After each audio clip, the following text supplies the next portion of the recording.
Sebab musibah huru hara terjadi di sana sini gara-gara ucapan.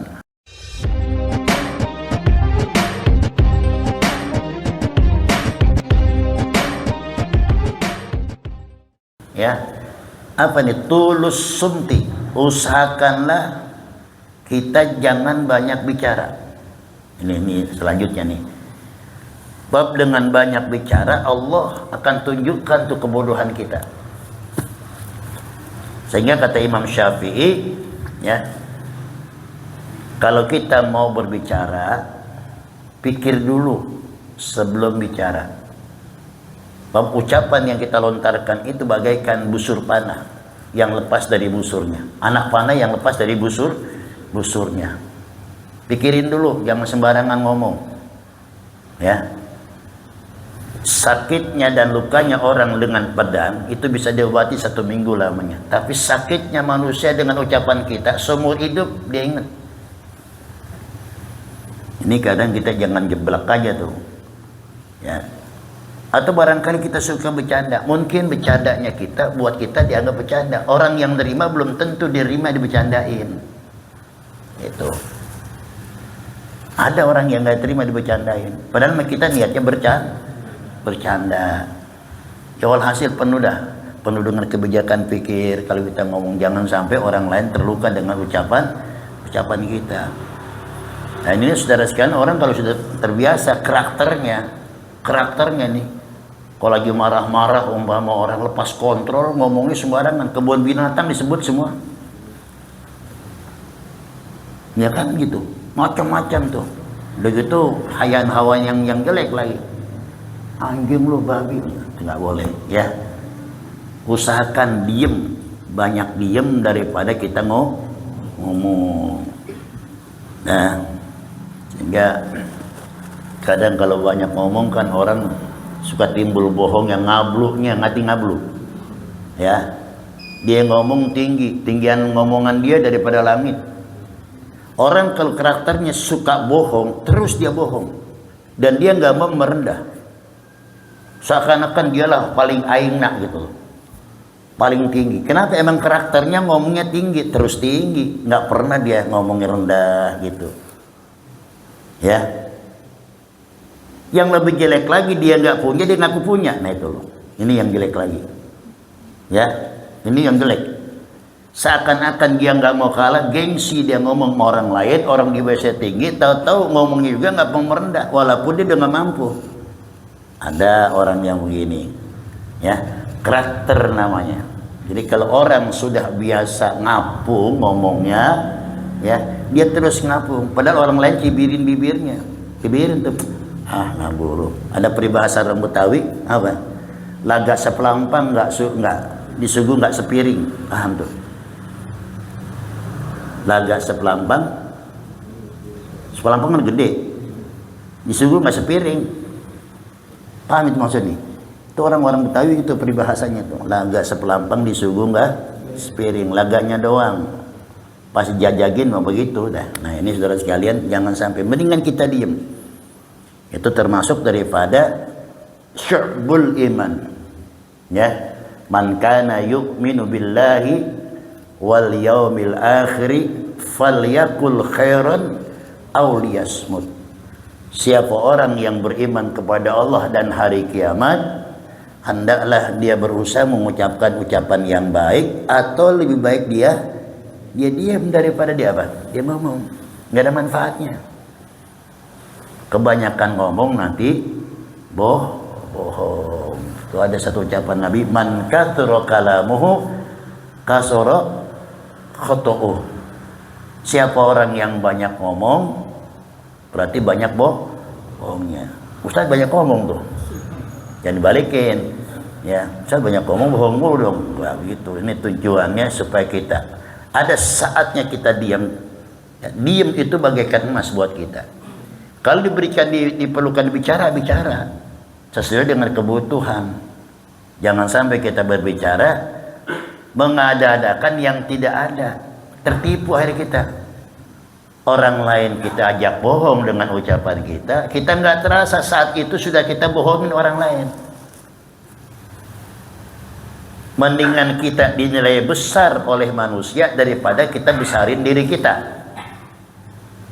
Ini doa Nabi nih, ya.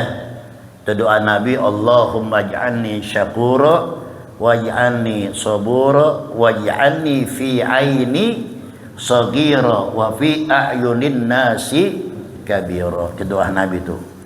Saya pernah dapat ijazah dari guru saya, ya, kalau bisa itu baca setiap hari 3 kali. Ya, maaf, setiap sholat 3 kali. Allahumma ij'alni syakura, ya Allah jadikanlah saya hamba yang pandai mensyukuri berbagai nikmat-Mu ya Allah. Waj'alni sabura, dan jadikanlah hamba yang bersabar apabila mendapat ujian. Nah, ini pernah saya singgung, ujian Allah itu bukan musibah doang. Nikmat pun ujian dari Allah. Terkadang orang bisa sukses diuji oleh Allah dengan musibah, tapi nggak sukses menerima kenikmatan. Waktu dapat musibah susah, rajin ibadah, udah seneng. Nah itu berarti dia sukses menghadapi musibah susah, tapi nggak sukses menghadapi musibah nih. Itu musibah juga nikmat. Itu kan Allah yang katakan, huwallazi ja'alakum khalaifal ardi wa rafa'a ba'dakum fawqa ba'din darajatin liyabluwakum fima atakum. Doa Allah menciptakan manusia di masing-masing kelasnya. Semua untuk apa teh? Ya, liyabluwakum. Untuk ujian buat kalian semua. Fima atakum, apapun yang diberikan oleh Allah kepada kita ini semua ujian. Ya. Termasuk saya diberikan ilmu walaupun sedikit, ya, bukan saya bukan sombong, sedikit apa yang dititipkan oleh Allah, syukur apa kagak? Itu sombong apa tidak? Oh, mentang-mentang saya pandai berceramah, nyuruh ceramah saya, nggak boleh.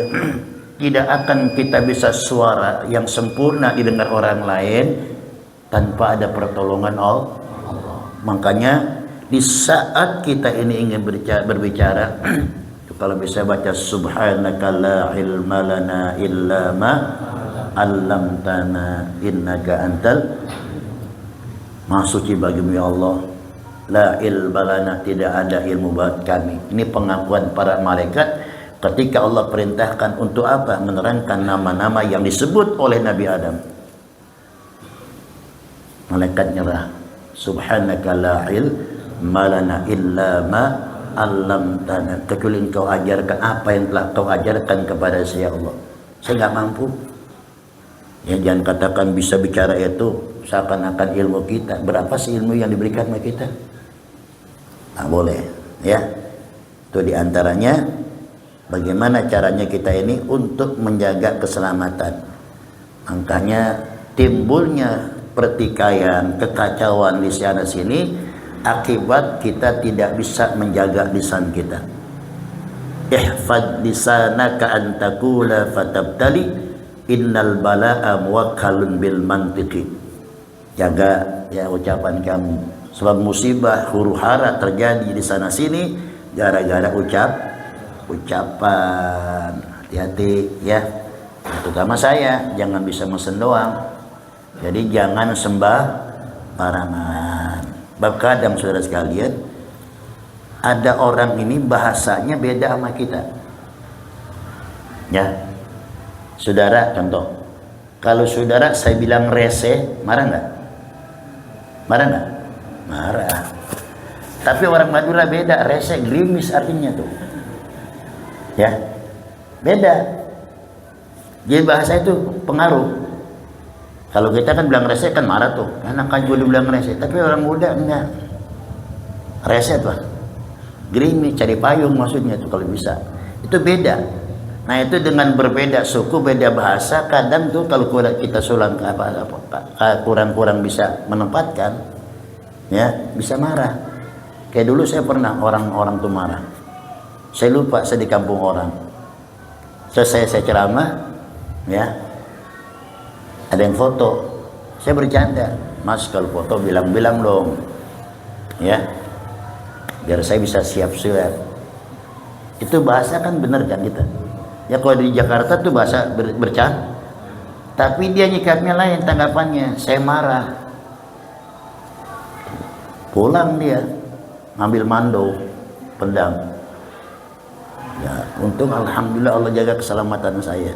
Saya lupa, waduh ini di kampung orang biasanya kita bercanda, tapi beda penangkapan. Dianggap saya marah. Nah itu, ya mulai itu kita hati-hati jaga. Nah, ya saya kalau terus serang aja, saya kalau makan diundang daerah Jawa Barat, mati saya bahasa Sunda. Pernah saya diundang, saya nanya sama jamaah kumaha, nyahon tuh. Ya. Jamaah diem. Kenapa? Sebab itu bahasa kasar katanya. Mau jawab nyaho agak pantas. Nggak ada jawab, saya nanya. Akhirnya saya selesai ceramah, Pak Ustadz maafin, ada kiai. Tadi saya mau jawab nyaho kasar. Belum nasihatin saya jangan nyaho. Cuma ngertos tuh gitunya. Ya namanya dikenakan berbeda bahasa gitu loh. Maksudnya dia jawabnya nyaho gitu aja. Ya sama-sama nggak sopan deh ya nggak. Nah itu masing-masing. Jadi kita harus hargain tuh. Itu gara-gara ucapan. Mendingan diem kalau kita nggak ngerti. Dah. Ruya anu sallallahu alaihi wasallam la yablughul abdu haqiqatal iman hatta yahzuna lisana. Ya tidak akan sempurna, tidak akan sampai seseorang itu keimanannya, ya hakikat keimanannya, sehingga dia khawatir tentang lisannya. Jadi orang beriman itu hati-hati, jangan sampai lisannya tergelincir. Sehingga ada makalahnya Al-Habib Abdul Haddad, al-kalam yuzilul aqlam. Banyak ngomong itu menggelincirkan kita.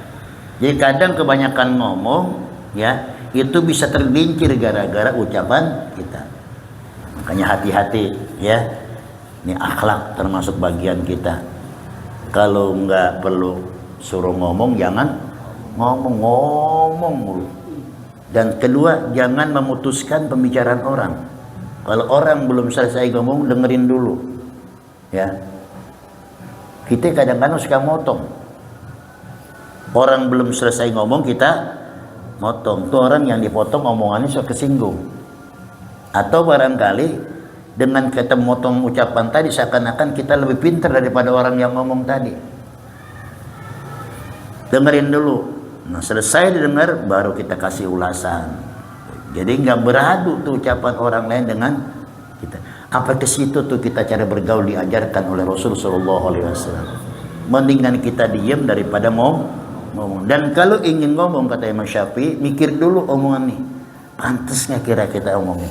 Kalau nggak pantas, jangan ngomong. Rawahu Tabrani, ya hadis itu diterangkan oleh Imam Tabrani. Wa ruwiya annahu sallallahu alaihi wasallam qala rahimallahu man hafidha lisanah wa 'arafa zamanah wastaqamat tariqatuhu. Rawahu Abi Nuaim, ya. Allah melimpahkan rahmatnya kepada siapa? Satu, man hafidha lisanah, buat orang yang selalu menjaga lisannya.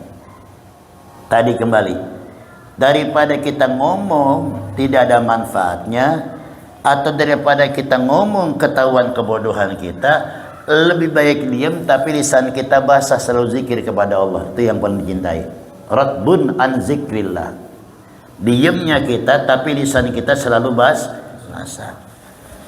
Atau contoh mantan baca selawat, sambil naik motor bisa, sambil ngojek bisa, sambil dagang bisa. Itu, ya. Jangan bengong diem aja. Ya. Jadi nganggur umur kita, sia-sia umur kita. Gunakan. Itu loh, supaya apa? Supaya lisan kita ini dijaga oleh Allah dari hal yang tidak ada manfaatnya. Gitu. Tuh, radbun an zikrillah. Jadi Allah melimpahkan rahmatnya satu kepada orang yang menjaga lisannya.